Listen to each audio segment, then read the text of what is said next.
The natural human instinct, when challenged, criticized, or dragged into a heated argument, is to strike back immediately. Most people treat every verbal disagreement like a zero-sum battle, where the person who speaks the loudest, talks the fastest, or gets in the final word walks away victorious. They burn through immense mental energy crafting clever retorts, raising their voice, and defending their ego at all costs. Yet if you observe high-status thinkers, master negotiators, and truly wise leaders, you will notice a striking pattern. When an argument breaks out, they do not jump into the mud. They grow exceptionally quiet. Menders. Staying silent in the middle of a conflict is not a sign of submission, weakness, or lack of conviction. It is the ultimate display of psychological dominance and emotional self-mastery. The smartest person in the room understands a fundamental truth about human nature that emotional reactors consistently miss. Screaming into an emotional storm accomplishes nothing. The moment tempers flare and voices rise, rational logic completely shuts down. At that point, attempting to win an argument with facts is like trying to reason with a brick wall. Dale Carnegie wrote extensively about the utter futility of heated verbal combat. He famously noted that you can never truly win an argument because if you lose it, you lose it. And if you win it, by tearing down the other person's logic and crushing their pride, you have still lost. You have damaged their dignity, created hidden resentment, and turned a potential ally into an enemy. The illusion of winning a verbal battle is almost always paid. For with the reality of lost influence and broken trust. And smart individuals recognize that silence is a high-potency strategic filter. When an opponent launches an emotional attack, hurls insults, or pushes an illogical stance, reacting instantly gives them total control over your emotional state.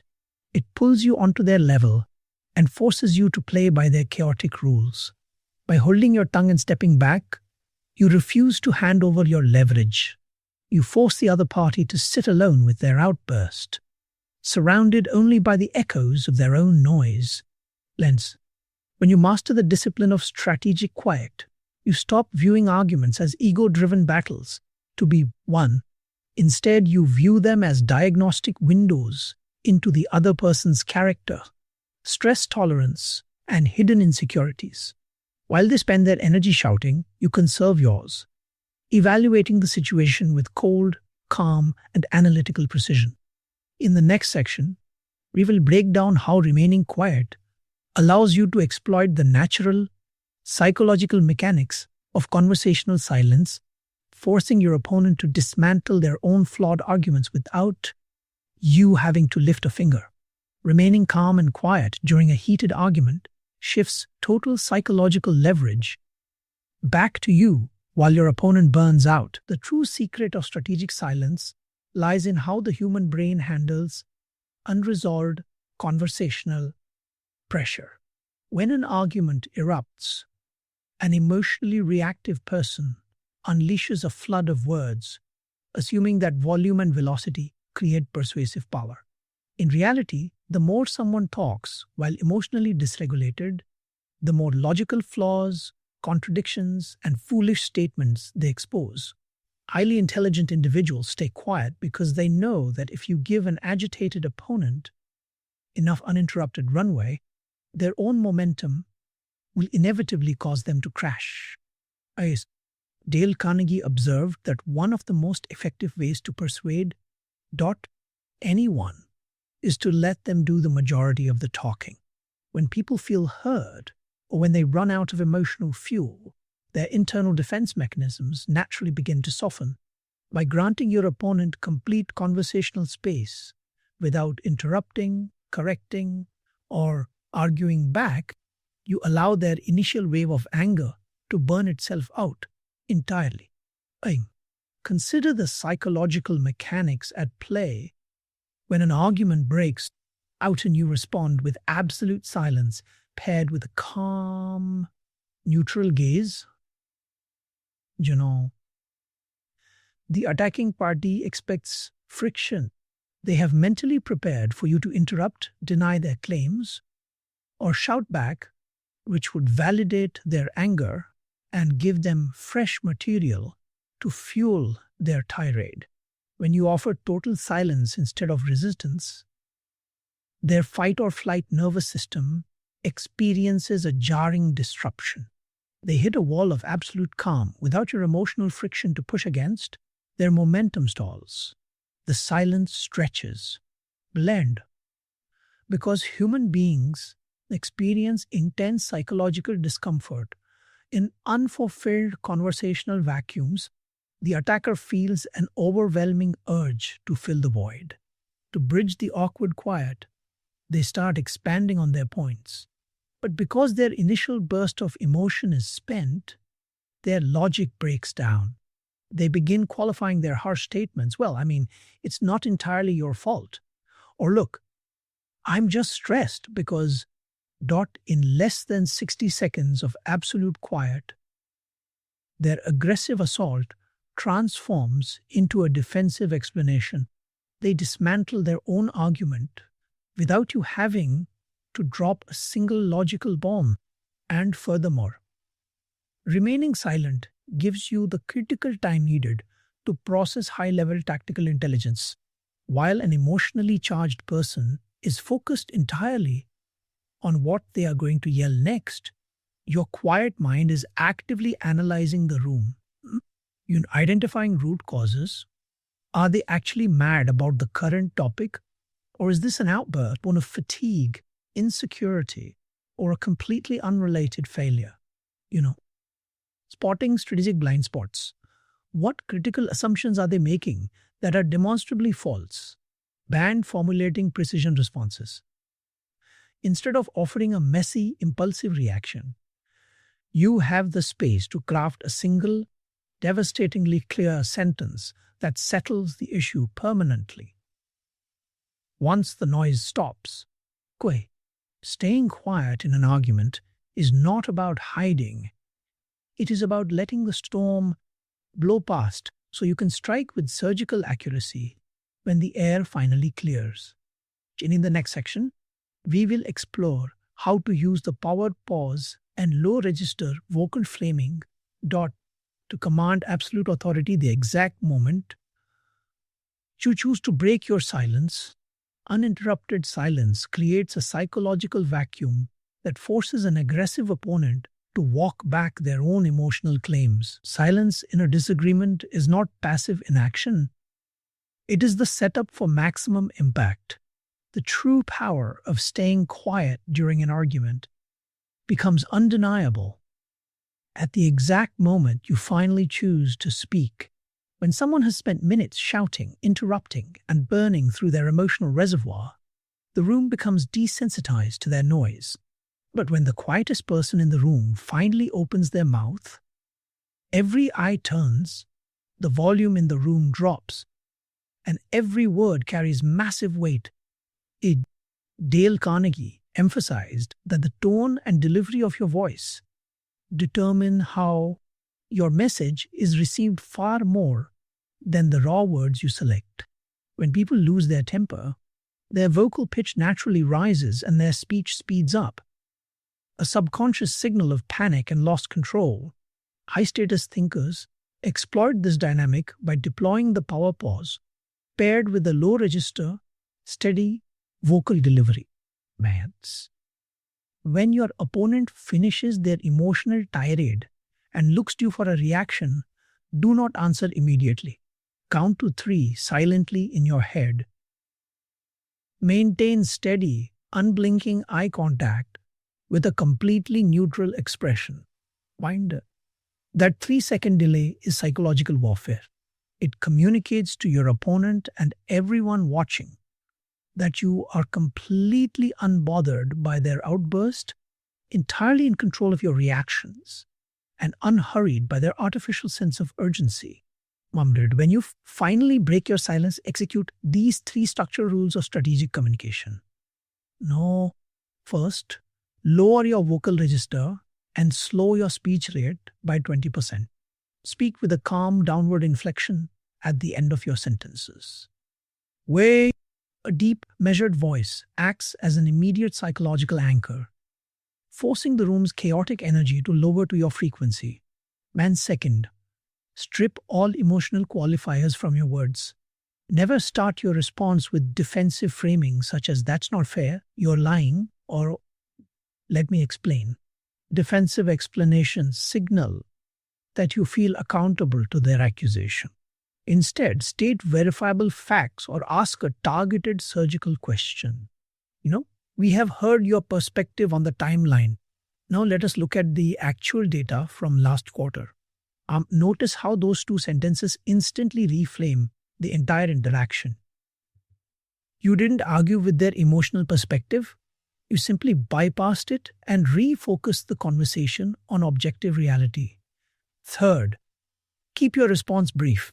The person who uses the fewest words in a conflict usually commands the most authority.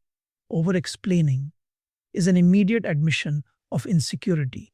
State your point once, clearly and concisely, and then step directly back into silence. Maybe by delivering a short, low-register, factual statement. After an extended period of calm quiet, you create a stark contrast between their uncontrolled hostility and your ironclad composure. To anyone observing the interaction, the winner of the dynamic is undeniably clear.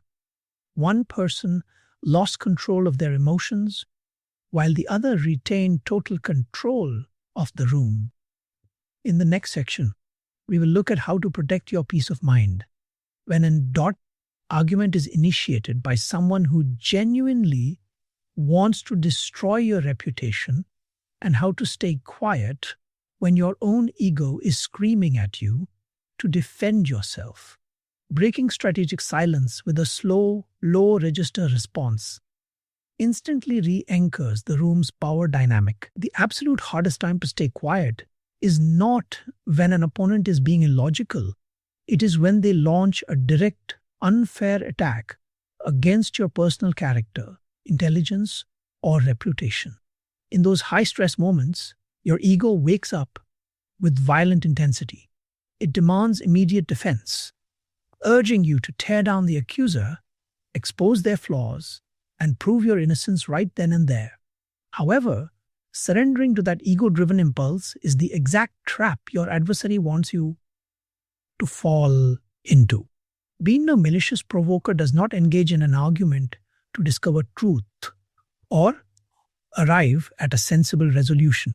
Their primary goal is to bait you into a public emotional reaction, to make you look defensive, petty, or unhinged, so your standing drops to their level. When you rise to the bait and scramble to defend your reputation, you implicitly validate their attack. You send a clear signal to everyone watching that their words hit a sensitive nerve, exposing a crack in your psychological armor. Dale Carnegie understood that true self-mastery requires decoupling your internal self-worth from external opinions. He noted that when you are criticized unfairly, it is often a backhanded compliment. It means you have achieved enough status or impact to provoke envy in others. High-status thinkers recognize that bad faith attacks are rarely about the facts. They are emotional traps meant to rob you of your focus. When an attack is launched in bad faith, responding with silence is the most lethal insult you can deliver. It signals that the attacker's opinion is so insignificant to you that it does not even warrant an explanation. Learn to hold your tongue. When your ego is screaming at you to fight back, adopt these 3 internal mental models. Now, first, distinguish between character and reputation. Your character is who you are when no one is watching. Your reputation is merely the shifting perception of others. An emotional attacker can hurl false accusations at your reputation, but they cannot touch your character. unless you allow them to drag you into a dirty, mudslinging match. Protect your character first, which means keeping your dignity intact, and your reputation will naturally recover once the emotional noise fades. Resent. Bendel second. View your composure as your most valuable asset.